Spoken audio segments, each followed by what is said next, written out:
नमस्कार दोस्तों, कैसे हैं आप सभी लोग। स्वागत है आपका मेरे YouTube चैनल पीक परफॉर्मर्स में। तो देखिए दोस्तों, आज हम पढ़ने जा रहे हैं पॉलिटिकल साइंस, और पॉलिटिकल साइंस में हम भारत का संविधान पढ़ने जा रहे हैं। आज जितने भी क्वेश्चन लिए गए हैं भारतीय संविधान से लिए गए हैं। और क्वेश्चन नंबर 1 है हमारी स्क्रीन पर। संसद के दोनों सदनों के संयुक्त सत्र की अध्यक्षता करते हैं। ऑप्शन है भारत के उपराष्ट्रपति, लोकसभा के अध्यक्ष, राज्यसभा के सभापति, भारत के प्रधानमंत्री। तो देखिए दोस्तों, इसका राइट आंसर होगा लोकसभा के अध्यक्ष। इसका सेकेंड ऑप्शन राइट आंसर है लोकसभा के अध्यक्ष। धन विधेयकों से इतर किसी विधेयक के संदर्भ में संसद के दोनों सदनों में असहमति की स्थिति में राष्ट्रपति द्वारा संविधान के अनुच्छेद 108 के तहत दोनों सदनों की संयुक्त बैठक बुलाई जा सकती है, जिसकी अध्यक्षता अनुच्छेद 118 की क्लोज 4 के तहत लोकसभा अध्यक्ष करता है। क्या करता है? अध्यक्षता करता है। दोनों सदनों के संयुक्त सत्र की अध्यक्षता लोकसभा के अध्यक्ष करते हैं। और कौन से आर्टिकल के अनुसार करते हैं? 118 की क्लोज 4 के अनुसार। नेक्स्ट क्वेश्चन है हमारी स्क्रीन पर। Question number 2। यदि लोकसभा और राज्यसभा के बीच एक धन विधेयक पर मतभेद हो तो ऑप्शन है दोनों सदनों का एक संयुक्त सत्र बुलाया जाता है। राज्यसभा इसे अस्वीकृत कर सकती है और राज्यसभा अपनी सिफारिशें भेज सकती है। लोकसभा को राज्यसभा की राय की आवश्यकता नहीं होती। तो इसका राइट आंसर है राज्यसभा अपनी सिफारिशें भेज सकती है, जिसे लोकसभा स्वीकार या अस्वीकार कर सकती है। तो इसका राइट आंसर है ऑप्शन नंबर सी। राज्यसभा किसी धन विधेयक को ना तो रद्द कर सकती है और ना ही उसे ऐसे विधेयक में संशोधन की शक्ति प्राप्त है जो राज्यसभा के लिए विधेयक की प्राप्ति की तिथि से 14 दिन की अवधि के भीतर ऐसे विधेयक को अपनी सिफारिशें के साथ लौटाना अनिवार्य है। इसके पश्चात लोकसभा या तो राज्यसभा की किसी एक या सभी सिफारिशों को स्वीकार कर सकती है या रद्द कर सकती है। यानी कि किसी धन विधेयक पर राज्यसभा का अनुमोदन व्यवहार में मात्र एक औपचारिकता है। राज्यसभा अपनी सिफारिशें भेज सकती है, जिसे लोकसभा स्वीकार करे या ना करे। तो इसका right answer option number C है। नेक्स्ट क्वेश्चन है हमारी स्क्रीन पर। Question number 3। राज्यसभा के संबंध में निम्नलिखित में से कौन सही है? ऑप्शन है इसके सदस्यों का 1/3 प्रत्येक 2 वर्षों में रिटायर होता है। इसके सदस्यों का 1/3 प्रत्येक 3 वर्षों में रिटायर होता है। इसके सदस्यों का 2/3 प्रत्येक 2 वर्षों में रिटायर होता है। इसके सदस्यों का 2/3 प्रत्येक 3 वर्षों में रिटायर होता है। तो इसका राइट आंसर है इसके सदस्यों का 1/3 प्रत्येक 2 वर्षों में रिटायर होता है। इसके सदस्यों का 1/3 प्रत्येक 2 वर्षों में रिटायर होता है। तो ऑप्शन नंबर ए है इसका राइट आंसर। क्योंकि राज्यसभा स्थायी सदन है और इसका विघटन नहीं होता। इसके सदस्यों का कार्यकाल 6 वर्ष होता है तथा 1/3 सदस्यों का निर्वाचन प्रत्येक 2 वर्ष पर होता है। साथ ही उपराष्ट्रपति राज्यसभा का पदेन सभापति होता है तथा महान्यायवादी को संसद के दोनों सदनों में बोलने का अधिकार है। इसका राइट आंसर है ऑप्शन नंबर ए, कि इसके सदस्यों का 1/3 प्रत्येक 2 वर्षों में रिटायर होता है। नेक्स्ट क्वेश्चन हमारी स्क्रीन पर। Question number 4। लोकसभा और राज्यसभा संयुक्त रूप में बैठती है जब ऑप्शन है उनकी इच्छा होती है, दोनों के बीच कोई असहमति होती है, या राष्ट्रपति दोनों सदनों को बुलाते हैं, या उन्हें प्रत्येक 5 वर्ष में मिलना चाहिए। तो इसका राइट आंसर है ऑप्शन नंबर सी,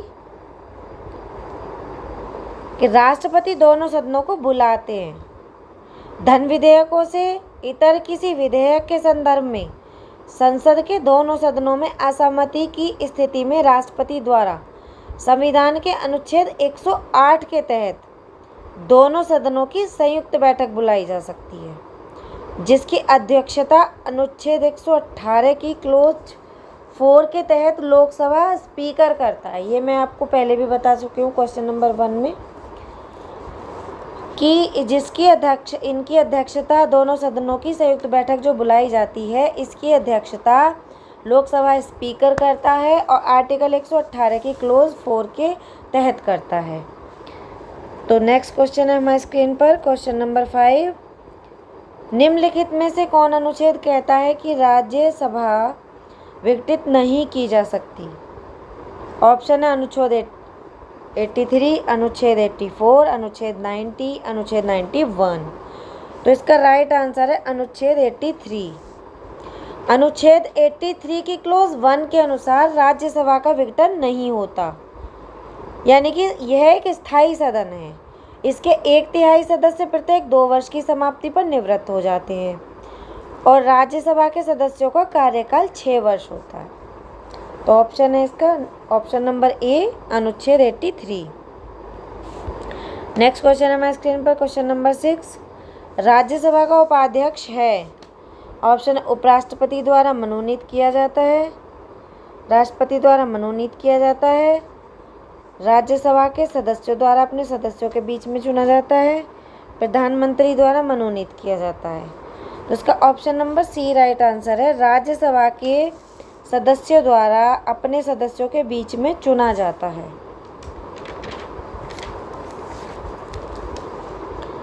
संविधान के अनुच्छेद 89 की क्लोज 2 के तहत राज्यसभा यथाशक्य शीघ्र अपने किसी सदस्य को अपना उपसभापति चुनेगी और जब जब उपसभापति का पद रिक्त होगा तब तब राज्यसभा किसी अन्य सदस्य को अपना उपसभापति चुनेगी। वर्तमान में राज्यसभा के जो उपाध्यक्ष है वो पीजे कुरियन है। इन्होंने कांग्रेस के ही रहमान खान के स्थान पर पद ग्रहण किया था। नेक्स्ट क्वेश्चन है हमारी स्क्रीन पर क्वेश्चन नंबर 7। राज्यसभा का उपसभापति निर्वाचित होता है। ऑप्शन है राज्यसभा के निर्वाचित सदस्यों द्वारा, राज्यसभा के सभी सदस्यों द्वारा, संसद के निर्वाचित सदस्यों द्वारा और संसद के सभी सदस्यों द्वारा। तो इसका राइट आंसर है ऑप्शन नंबर बी, राज्यसभा के सभी सदस्यों द्वारा। और इसका संविधान के अनुच्छेद 89 की क्लोज 2 के तहत ही होगा। ये राज्यसभा का जो यथाशक्य शीघ्र अपने किसी सदस्य को अपना उपसभापति चुनेगी। तो कौन से अनुच्छेद के कौन से आर्टिकल के अनुसार चुनेगी? वो 89 की क्लोज 2 के अनुसार चुनेगी। नेक्स्ट क्वेश्चन है हमारी स्क्रीन पर क्वेश्चन नंबर 8। 14वीं लोकसभा के उपाध्यक्ष पद पर 14वीं लोकसभा के उपाध्यक्ष पद पर किसे चुना गया? ऑप्शन है मोंटेक सिंह अहलूवालिया को, भैरव सिंह शेखावत को, चरणजीत सिंह अटवाल को, सुरजीत सिंह बरनाला को। तो इसका राइट आंसर है चरणजीत सिंह अटवाल को। 14वीं लोकसभा 17 मई 2004 से 18 मई 2009 तक चली थी और इसके उपाध्यक्ष पद पर श्रोमणी अकाली दल के चरणजीत सिंह अटवाल को चुना गया था। वर्तमान में 16वीं लोकसभा के उपाध्यक्ष पद पर AIADMK के डॉक्टर M थम्बीदुरई को चुना गया है। नेक्स्ट क्वेश्चन है हमारी स्क्रीन पर क्वेश्चन नंबर 9। संसद के किसी सदन की बैठक के लिए न्यूनतम गणपूर्ति कितनी होनी चाहिए? ऑप्शन है समस्त सदस्य संख्या का 1/10, समस्त सदस्य संख्या का 1/5, समस्त सदस्य संख्या का 1/6, समस्त सदस्य संख्या का 1/12। तो 1/10 होना चाहिए। इसका राइट आंसर है option number A.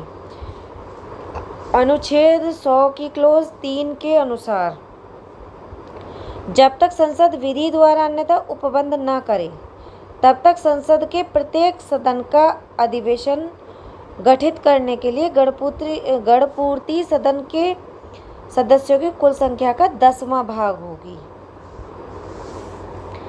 Next question है हमारे स्क्रीन पर, क्वेश्चन नंबर 10। केंद्रीय मंत्री परिषद का उत्तरदायित्व होता है। ऑप्शन नंबर ए लोकसभा के प्रति, लोकसभा एवं राज्यसभा दोनों के प्रति, प्रधानमंत्री के प्रति, राष्ट्रपति के प्रति। तो इसका राइट आंसर होगा लोकसभा के प्रति। इसका राइट आंसर है ऑप्शन नंबर ए लोकसभा के प्रति। संविधान के अनुच्छेद 75 की क्लोज 3 के अनुसार मंत्रिपरिषद का लोकसभा के प्रति सामूहिक उत्तरदायित्व होता है। नेक्स्ट क्वेश्चन है हमारी स्क्रीन पर, क्वेश्चन नंबर 11। यदि सदन का सत्रावसान हो गया है तो इसे आहूत करने के लिए कौन अधिकृत है? ऑप्शन है अध्यक्ष, उपराष्ट्रपति, प्रधानमंत्री और राष्ट्रपति। इसका राइट आंसर होगा राष्ट्रपति। यदि सदन का सत्रावसान हो गया है तो इसे आहूत करने हेतु केवल राष्ट्रपति ही अधिकृत है। अनुच्छेद 85 के अनुसार राष्ट्रपति को किसी सदन का अधिवेशन आहूत करने, सत्रावसान करने एवं लोकसभा का विघटन करने की शक्ति प्राप्त है। तो राष्ट्रपति के द्वारा अधिकृत होगी। नेक्स्ट क्वेश्चन है हमारी स्क्रीन पर, क्वेश्चन नंबर 12। संसद के संयुक्त अधिवेशन को कौन संबोधित करता है? ऑप्शन है सभापति, राज्यसभा अध्यक्ष, लोकसभा, राष्ट्रपति, विरोधी दल का नेता। तो इसका राइट आंसर होगा ऑप्शन नंबर सी राष्ट्रपति। अनुच्छेद 87 के अनुसार राष्ट्रपति लोकसभा के लिए प्रत्येक साधारण निर्वाचन के पश्चात प्रथम सत्र के आरंभ में और प्रत्येक वर्ष के प्रथम सत्र के आरंभ में एक साथ समवेत संसद के दोनों सदनों में अभिभाषण करेगा और संसद को उसके आह्वान के कारण बताएगा। नेक्स्ट क्वेश्चन है हमारी स्क्रीन पर, क्वेश्चन नंबर 13। भारतीय संसद के 2 सत्र में कितने अंतर होता है? भारतीय संसद के 2 सत्र में कितना अंतर होता है? ऑप्शन है 1 माह, 3 माह, 9 माह, 6 माह।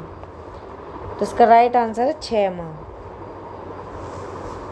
अनुच्छेद 85 की क्लोज 1 के अनुसार संसद के प्रत्येक सदन के एक सत्र की अंतिम बैठक और आगामी सत्र की प्रथम बैठक के बीच 6 माह से अधिक का अंतर नहीं होगा। इस प्रकार एक वर्ष में कम से कम 2 बार बैठक होना अनिवार्य है। नेक्स्ट क्वेश्चन है हमारी स्क्रीन पर, क्वेश्चन नंबर 14। राष्ट्रपति शासन के लिए संसद का अनुमोदन कितनी अवधि के भीतर प्राप्त किया जाना चाहिए? ऑप्शन है 2 माह, 6 माह, 1 वर्ष। अवधि निश्चित नहीं है। इसका राइट आंसर है 2 माह। इसका राइट आंसर 2 माह। संविधान के अनुच्छेद 356 की क्लोज 1 के तहत राष्ट्रपति राज्य के राज्यपाल से प्रतिवेदन मिलने पर या उसे इस बात का समाधान हो जाता है कि राज्य में ऐसी स्थिति उत्पन्न हो गई है जिससे उस राज्य का शासन संविधान के उपबंधों के अनुसार नहीं चलाया जा सकता, तो राष्ट्रपति उद्घोषणा द्वारा उस राज्य में राष्ट्रपति शासन लागू कर सकता है।